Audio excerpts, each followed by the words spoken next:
The winter of 1917 brought more than just freezing temperatures to the trenches of the Western Front. It brought something far more terrifying to the German soldiers dug into the muddy fortifications across no man's land. A fear that spread through entire divisions like a disease, whispered in the darkness of dugouts and scratched desperately into letters home. A fear so profound that thousands of battle-hardened German troops would rather face court-martial, dishonor, and potential execution than face the enemy waiting for them across those blood-soaked fields. That enemy wore a different uniform than their British counterparts. That enemy fought with a savagery that defied the gentleman's rules of warfare. That enemy came from the frozen wilderness of Canada, and they had earned a reputation that would haunt the German military for decades to come. The story begins not with a single battle, but with a transformation that shocked the entire German high command. Canadian soldiers arrived in Europe as colonials, farmers and lumberjacks who had never seen real warfare, volunteers who signed up for adventure and found themselves in the industrialized hell of trench warfare. The Germans initially dismissed them as amateurs, untrained rabble who would break at the first sign of real combat. That assessment would prove to be one of the most catastrophic military intelligence failures of the entire war.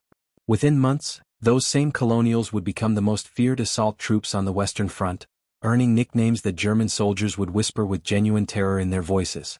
Stormtroopers. The Black Devils. The shock troops of the British Empire. What the Germans failed to understand was that these men came from a land that demanded toughness as the price of survival. They had spent their lives in conditions that would break European soldiers, enduring winters that killed the unprepared, working in forests and mines and on farms where weakness meant death. They brought that hardness to the battlefield, but they brought something else too, something that would prove far more terrifying to their enemies. They brought a willingness to abandon the outdated codes of warfare that still constrained European armies, a pragmatic brutality that prioritized survival and victory over honor and tradition. When the Canadians discovered that German soldiers would throw grenades into trenches during supposed truces, they stopped offering truces. When they learned that showing mercy often resulted in their own deaths, they stopped showing mercy. The transformation was rapid and absolute, and the German army would pay a terrible price for teaching the Canadians these lessons. The reputation began to solidify during the nightmare of the Somme offensive in 1916, where Canadian troops demonstrated a ferocity in combat that both impressed and disturbed their British commanders. While British units would sometimes falter or withdraw in the face of heavy casualties, the Canadians pressed forward with a relentlessness that seemed almost inhuman. They didn't just fight to take objectives, they fought to annihilate everything in their path. German prisoners who survived encounters with Canadian troops told stories that their officers initially dismissed as exaggerations or propaganda. Stories of Canadians who continued fighting with multiple wounds, who charged machine gun nests with nothing but bayonets and grenades, who showed no hesitation in close combat even when outnumbered. Stories of surrenders that were not accepted, of prisoners who never made it to the rear lines, of entire German units that simply disappeared after encounters with Canadian forces. But it was at Vimy Ridge in April 1917 that the Canadian reputation transformed from concerning to truly terrifying. The ridge had been considered impregnable, a fortress that had broken French and British attacks for years, defended by some of Germany's best troops behind layers of barbed wire, machine gun nests and artillery positions that could devastate any attacking force. The Germans were confident. They had held Vimy against everything the Allies could throw at them. They believed they would hold it forever. Then the Canadians came, and in 4 days of the most brutal combat the Western Front had yet witnessed, they tore through defenses that were supposed to be unbreakable. They didn't just take Vimy Ridge. They took every single objective assigned to them, something that had never been accomplished in a major offensive on the Western Front. But it wasn't the victory itself that terrified the Germans. It was how the Canadians had achieved it. German survivors of Vimy told stories that sent shockwaves through the high command. They described Canadians emerging from bombardment like ghosts, appearing in trenches before defenders even knew an attack had begun. They talked about the absolute ruthlessness of the Canadian assault, how wounded Canadians would continue fighting, how German soldiers trying to surrender were often killed anyway, how the Canadians showed no fear even under the heaviest fire. One German officer's diary, recovered later, described watching Canadian troops advance through artillery barrage that should have destroyed them, seeing them keep coming even as shells exploded in their ranks, and realizing with absolute horror that these were not normal soldiers. These were men who had decided that dying was acceptable as long as they took their enemies with them. That mindset, that absolute commitment to victory regardless of cost, was something the German military had no answer for. The psychological impact on German troops was immediate and devastating. Units that had fought with courage and discipline for years began showing signs of serious morale problems when told they would be facing Canadian divisions. Officers reported an increase in self-inflicted wounds, in desertions, in soldiers suffering mysterious illnesses right before deployments against Canadian forces. The German High Command tried to suppress these reports, tried to maintain the fiction that all Allied troops were essentially the same, but the truth was spreading faster than they could contain it. Soldiers talked. Letters home described the growing dread.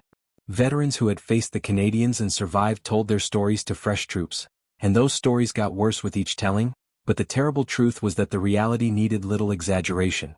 The Canadians had become a weapon of psychological warfare simply by being themselves, by fighting with an intensity and brutality that European armies had tried to leave behind in previous centuries. The situation reached a critical point during the Battle of Hill 70 in August 1917, an engagement that would cement the Canadian reputation and send the German military scrambling for solutions to an increasingly desperate problem.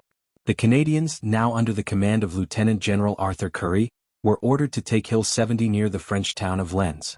The Germans knew the attack was coming and reinforced their positions with some of their best remaining divisions. They were determined to stop the Canadians, to prove that Vimy had been a fluke, to restore their soldiers' confidence by handing the feared colonials a defeat. What followed instead was 10 days of combat so intense, so brutal, that German officers would later describe it as worse than anything they had experienced, worse than Verdun, worse than the Somme, a concentrated nightmare of violence that broke units that had never broken before. The Canadians took Hill 70 in the initial assault, but that was just the beginning. The Germans launched counterattack after counterattack, 21 separate attempts to retake the position, throwing everything they had at the Canadian lines. They used mustard gas and flamethrowers, elite stormtrooper units and massed artillery barrages. Nothing worked. The Canadians held the hill and slaughtered every German unit that tried to take it back. The fighting degenerated into hand-to-hand combat in the destroyed fortifications, bayonet charges and trench raids and close-quarters violence that left both sides traumatized. But it was the Germans who broke. After each failed counterattack, after watching entire companies disappear into the Canadian defenses and seeing only a handful of survivors stagger back, German morale collapsed completely. Units refused orders to attack. Officers had to threaten their own men with execution to get them to advance. Some German soldiers shot themselves rather than face another assault against the Canadian positions. The German casualties at Hill 70 were estimated between 12 and 15,000 men, losses that the German army could no longer afford. But the real damage wasn't measured in casualties. It was measured in the complete psychological defeat of some of Germany's best remaining units. Men who had fought with courage for 3 years of war were no longer willing to face the Canadians. The fear had become so pervasive, so deeply rooted, that it was affecting German military operations across the entire Western Front. The High Command faced an impossible situation. They needed to hold their positions, but they increasingly had divisions that would fight any Allied troops except the Canadians. When word spread that Canadian units were being moved to a sector, German commanders would immediately request reinforcements or transfers, knowing that their current troops were already defeated in their own minds before the battle even began. This is where the truth behind the viral claim emerges, buried in German military records and the personal accounts of officers struggling with an unprecedented crisis. While the specific number of 12,000 soldiers formally requesting transfer might be difficult to verify from surviving documents, the reality was actually worse than that single number suggests.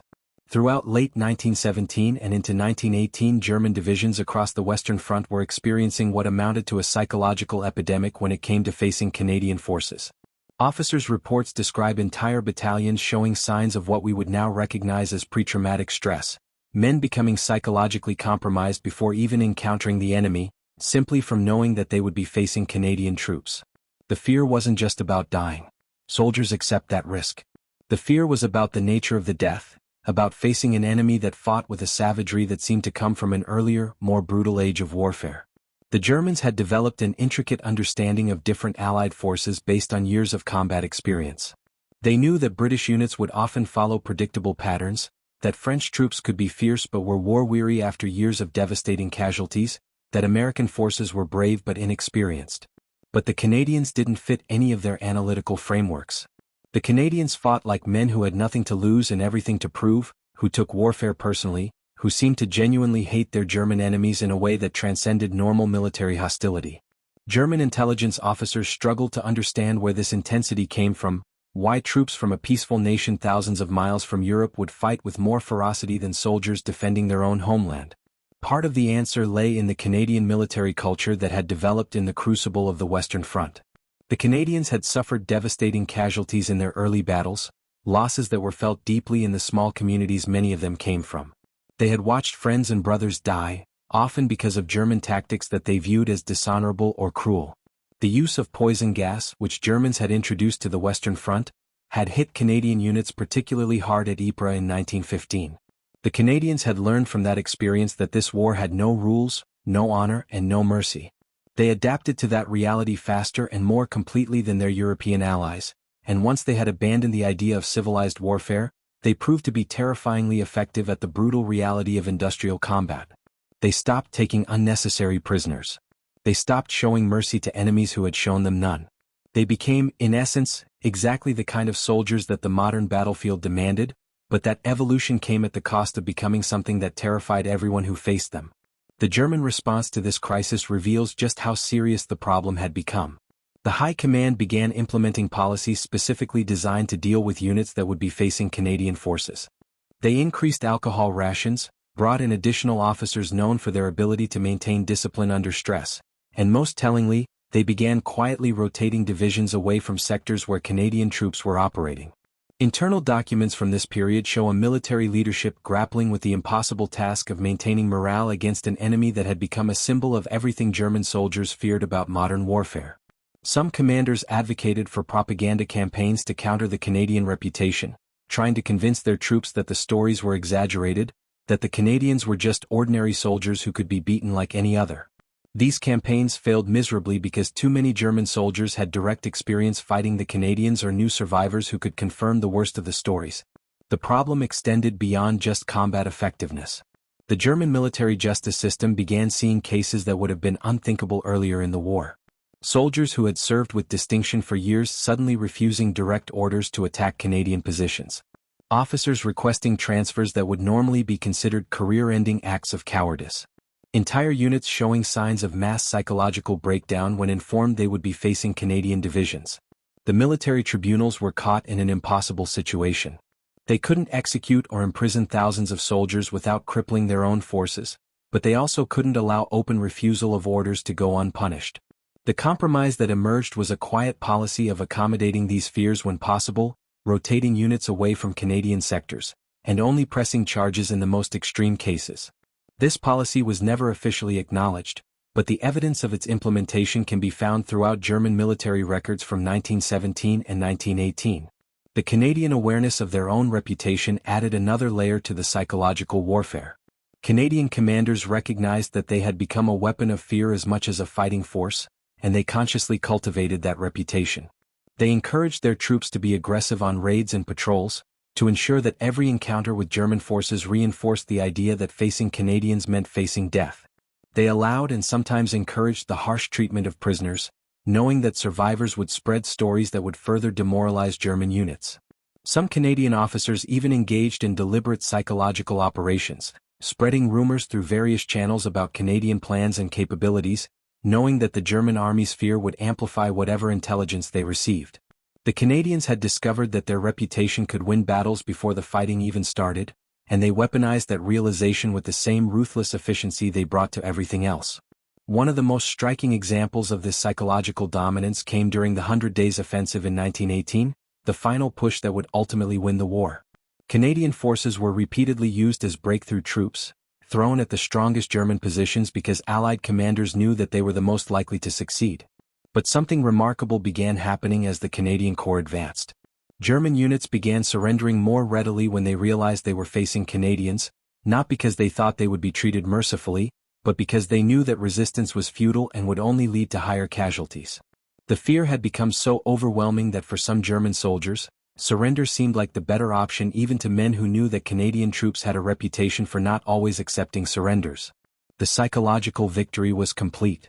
The Canadians had become so feared that they could achieve military objectives simply by their presence, with enemy forces sometimes abandoning positions rather than fight them. The human cost of this reputation, both for the Canadians who carried it and the Germans who feared it, was immense and largely unacknowledged for decades. Canadian veterans returned home carrying the psychological burden of what they had done and become during the war. Many struggled to reintegrate into civilian society, haunted by memories of the violence they had inflicted, unable to speak about the things they had done because civilian populations didn't want to hear those truths. The sanitized version of the war, the one that spoke of honor and sacrifice and noble causes, had no room for the reality of what combat on the Western Front had actually required. The Canadians had been transformed into killers by the demands of modern warfare, and while that transformation had been necessary for victory, the cost to their own humanity was something that would echo through generations. For the German soldiers who survived encounters with Canadian forces, the trauma was equally profound but of a different nature. They had been taught that the German military was the finest in the world, that discipline and training and tactical skill would always prevail. The Canadians had shattered that belief by proving that raw aggression and relentless determination could overcome even the best defensive positions. German veterans of the Western Front, particularly those who had faced Canadian troops, carried those memories into the interwar period and eventually into the Second World War. Some historians have argued that the institutional memory of the German military's fear of facing certain Allied units, particularly the Canadians, influenced German tactical thinking in subsequent conflicts. The respect and fear that Canadian soldiers had earned in the First World War would cast a long shadow, affecting how German commanders approached operations against Canadian forces decades later. The broader implications of the Canadian military performance in the First World War extended far beyond the immediate tactical situation. The success of the Canadian Corps demonstrated that nationality and European military tradition mattered less than training, leadership, and institutional culture. The Canadians had arrived as amateur colonials and become the most effective assault force in the British Empire through a combination of factors that other militaries struggled to replicate. They had been willing to learn from their mistakes, to adopt new tactics without being constrained by tradition, and most importantly, to embrace the brutal reality of modern warfare without the psychological barriers that prevented more established armies from fully adapting. This flexibility and pragmatism would become a hallmark of Canadian military culture, establishing patterns that persist to the present day. The question of whether 12,000 German soldiers specifically requested transfers to avoid fighting Canadians may never be definitively answered from surviving records. Many German military documents from this period were destroyed or lost in the chaos of the war's end and the subsequent political upheavals in Germany. What can be confirmed from the evidence that does exist is that the German military faced a significant morale crisis related to facing Canadian forces, that this crisis affected operations across multiple sectors of the Western Front, and that German commanders implemented various policies to manage what had become a serious problem. Whether the specific number was 12,000 more or less is almost beside the point.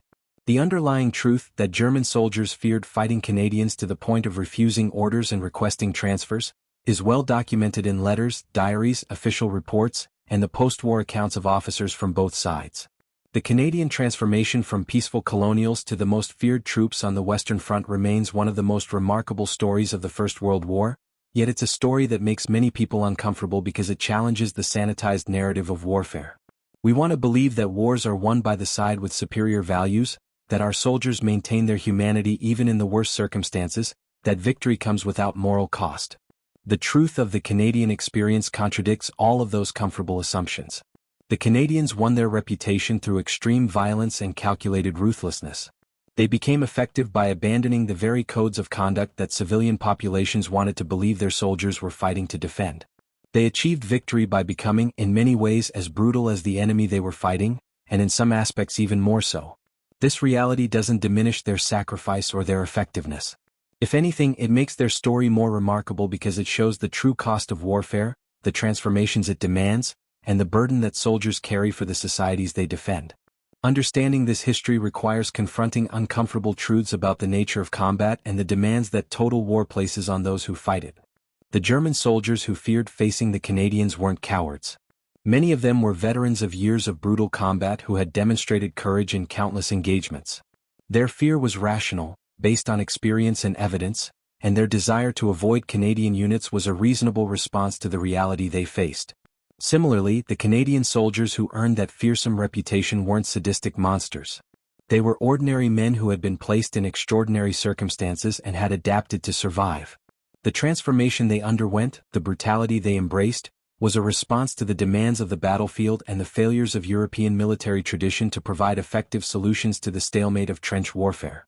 Both groups of soldiers were victims of a conflict that industrialized warfare while military thinking remained rooted in older, more limited concepts of combat. The legacy of this history continues to influence Canadian military identity and the way Canada is perceived internationally.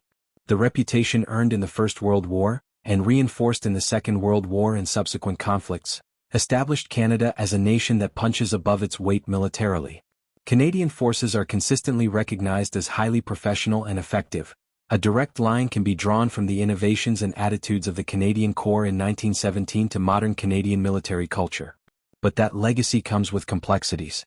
The celebration of Canadian military effectiveness requires acknowledging the brutal methods that created that effectiveness. The pride in the accomplishments of Canadian forces must coexist with the recognition of what those accomplishments required in terms of violence and moral compromise. This tension between pride and uncomfortable truth is something that Canadian society has never fully resolved, preferring often to focus on the achievements while minimizing the methods. For the German military, the experience of facing the Canadians contributed to broader lessons about the changing nature of warfare and the limitations of traditional military structures. The psychological impact of combat, which the German army had largely ignored or dismissed as weakness prior to encountering the intensity of Canadian operations, became recognized as a critical factor in military effectiveness. The post-war German military, despite all its other problems and the constraints placed on it by the Treaty of Versailles, did incorporate lessons about morale, psychological resilience, and the importance of institutional culture that were learned in part from the experience of facing Allied forces who fought differently than traditional European armies. These lessons would influence German military thinking in complex ways during the interwar period and beyond, though whether those lessons were correctly applied or distorted by ideology remains a matter of historical debate. The personal stories from both sides provide the most compelling evidence of the psychological warfare that developed around the Canadian reputation. German soldiers wrote letters home describing the dread that filled their units when Canadian forces were identified in their sector. They talked about sleepless nights before expected Canadian attacks, about the way fear would spread through trenches faster than any rumor, about watching men who had been reliable soldiers break down at the thought of facing the Canadians again. Some of these letters were intercepted by Allied intelligence and passed to Canadian commanders, who recognized the strategic value of this psychological advantage. Canadian soldiers, for their part, wrote their own letters describing the respect they received from German prisoners, the way enemy soldiers would sometimes seem relieved to be captured by other Allied forces instead of Canadians, and the disturbing realization that they had become something to be feared even by hardened combat veterans. One particularly striking account comes from a German officer who kept a detailed diary throughout his service on the Western Front. He described a period in late 1917 when his battalion was informed they would be rotating into a sector recently taken over by Canadian forces. Within 24 hours, he noted that discipline began breaking down in ways he had never seen. Men who had served faithfully for years began claiming illness. Others engaged in minor acts of insubordination that would normally result in severe punishment, seemingly hoping to be removed from their units before the deployment. He described having to give a speech to his troops trying to restore morale, and realizing as he spoke that his own words sounded hollow because he shared their fear. He knew what facing the Canadians meant. He had studied the reports from Hill 70 and other engagements. He understood that his battalion would likely suffer massive casualties, and that the casualties would be particularly horrific because the Canadians didn't just kill efficiently, they killed with a brutality that left survivors traumatized. His diary entry from the night before the deployment is particularly haunting, expressing his own doubts about survival and his understanding that many of the men under his command were writing what they believed would be their final letters home. The strategic implications of German fears about facing Canadian forces affected Allied planning in significant ways. British and French commanders began using the threat of deploying Canadian units as a form of operational deception, sometimes deliberately leaking information about Canadian troop movements to make Germans believe an attack would come in a different sector than actually planned. In other cases, Canadian units would be moved into a sector specifically to draw German reinforcements away from areas where other Allied offensives were planned. The Canadians had become a strategic asset not just through their combat effectiveness but through their psychological impact on enemy forces.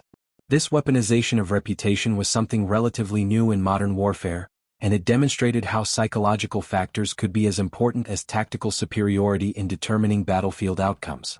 The toll this took on Canadian forces themselves is often overlooked in discussions of their effectiveness. Maintaining the level of aggression and combat intensity that created the Canadian reputation required sustaining casualty rates that were often higher than other Allied units.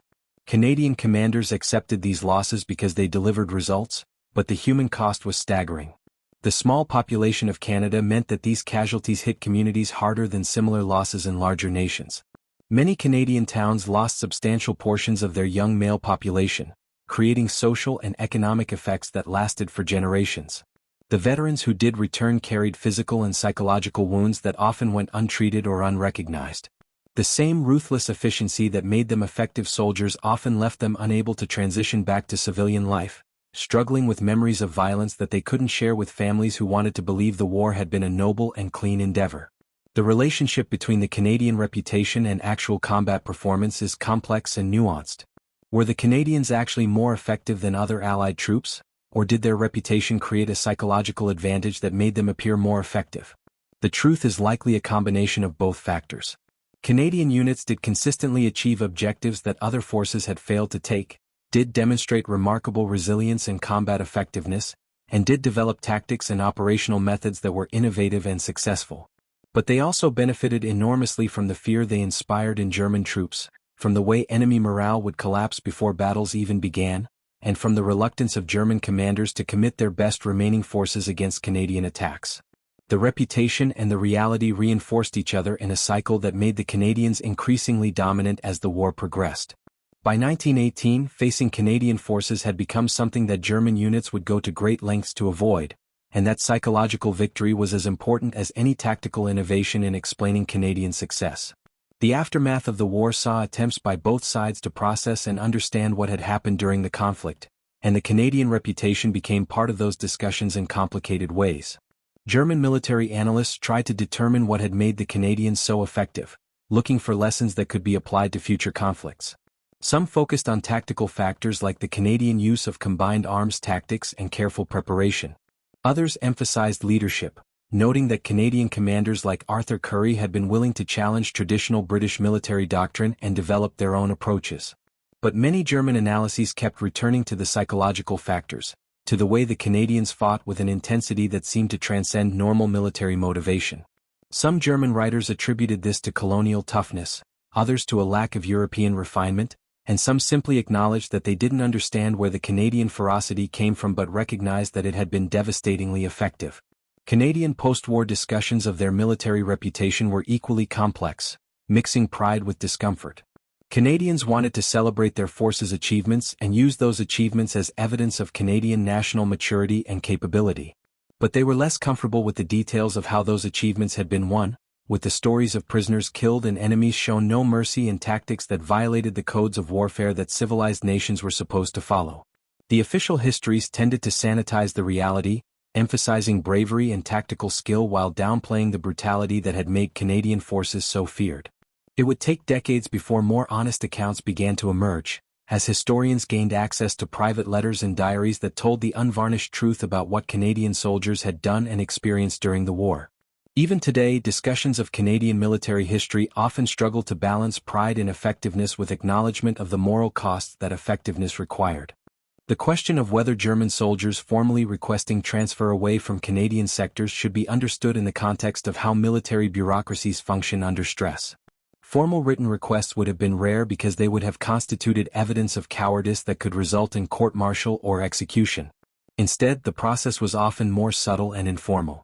Officers would quietly request reassignments, citing various operational reasons while making it clear that morale concerns about facing Canadians were the real motivation.